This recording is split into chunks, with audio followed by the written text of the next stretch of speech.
When I was a kid, I saw the size of a Neo Geo cartridge and thought that this was the progression of video games. The better the game, the larger the cart.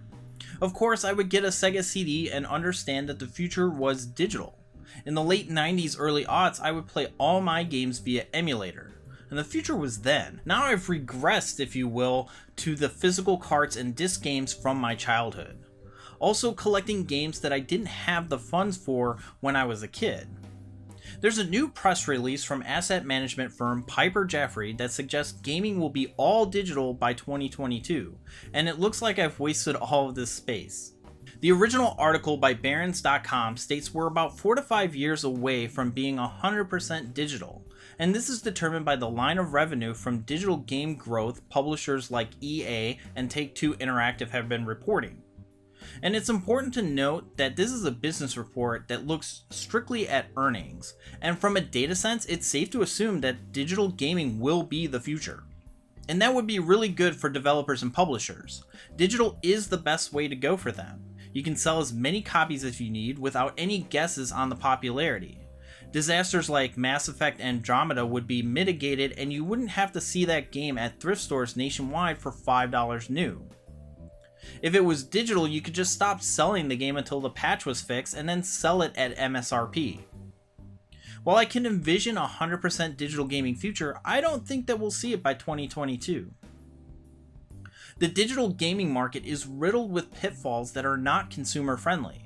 Other entertainment like movies and music have made the jump to be 95% digital, and I think that's where we'll sit with gaming. The biggest hurdle for video games going 100% digital is convincing gamers that you actually own the game that you're buying.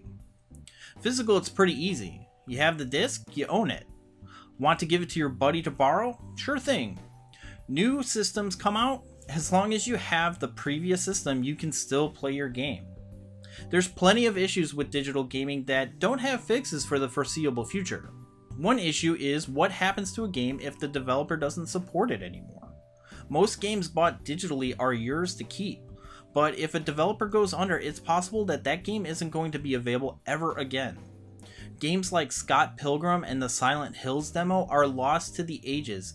Even games that exist today are losing the rights to their certain content. The most recent was Pinball Arcade and the expiration of the Williams Bally license.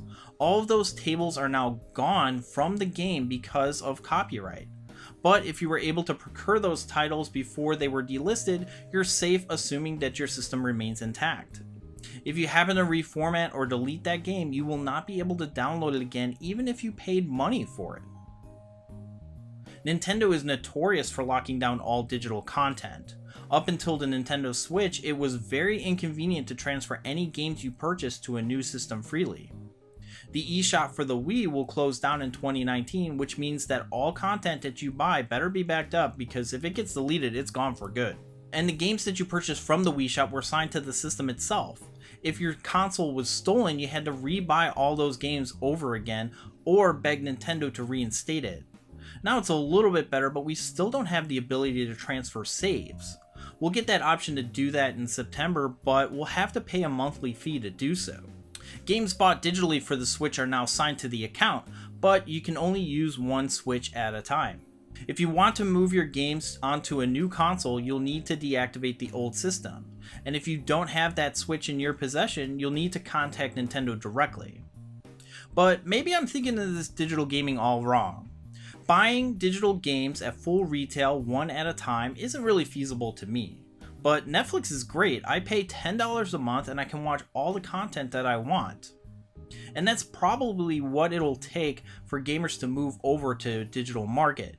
Microsoft has introduced Xbox Game Pass, $10 a month for access to over 100 Xbox 360 and Xbox One titles, and the most recent being the new Sea of Thieves.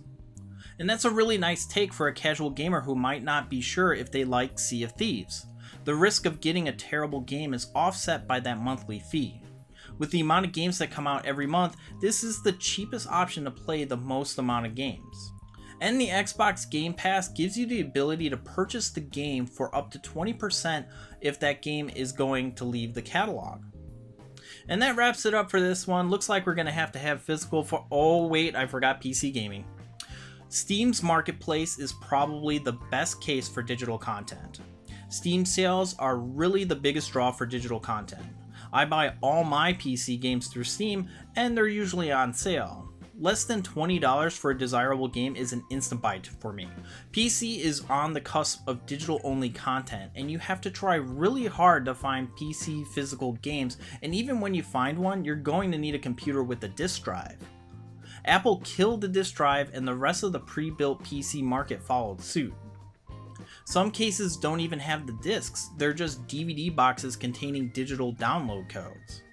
I mean, it makes sense that PC gaming would be all digital. It's all the same format, just with different hardware configurations.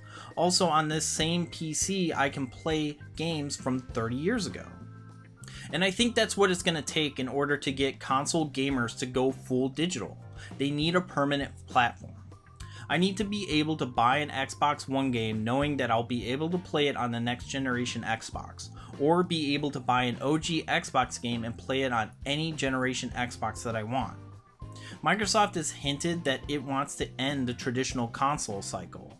Their new Xbox project is rumored to have 3 different variants, and I think that there will be one that doesn't have a disc drive and offer only digital content. But the real catalyst to push console gamers into the digital realm will probably be the Google box. I wrote an article on smashjt.com outlining that the Google Project Yeti is poised to disrupt the console gaming market. Right now, Sony and Xbox are trying to see who will flinch first and release a console without a disc drive. If it weren't for the outrage surrounding the original idea for the Xbox One, I'm sure Microsoft would have already released the console without a disc drive. But with Google, there's no preconceived notion of what a Google game console will be, and a company like that has a large amount of coin to offer a tremendous gaming discount to decimate the competition. I personally will be buying physical whenever I can, even double dipping on games like Sonic Mania, Golf Story, Windjammers, Night Trap, the list goes on. Limited run games is making bank because of the demand of physical titles. Even if it is a niche market, there's still room for growth in that area. It's like the vinyl of video games. There are even PC collector's editions being made out of indie games with the code on the outside of the box, so you can still keep it sealed if you want to. And that's why I don't think that we're going to go completely digital. At least not yet. Physical is tangible. I own this game outright. Digital, I'm just renting it. So do you think that we'll go all digital by 2022? Let me know in the comments below, and if you like this video, give it a like, and if you're new here, consider subscribing for future gaming content. I'm Super Nicktendo, and I'll see you next time.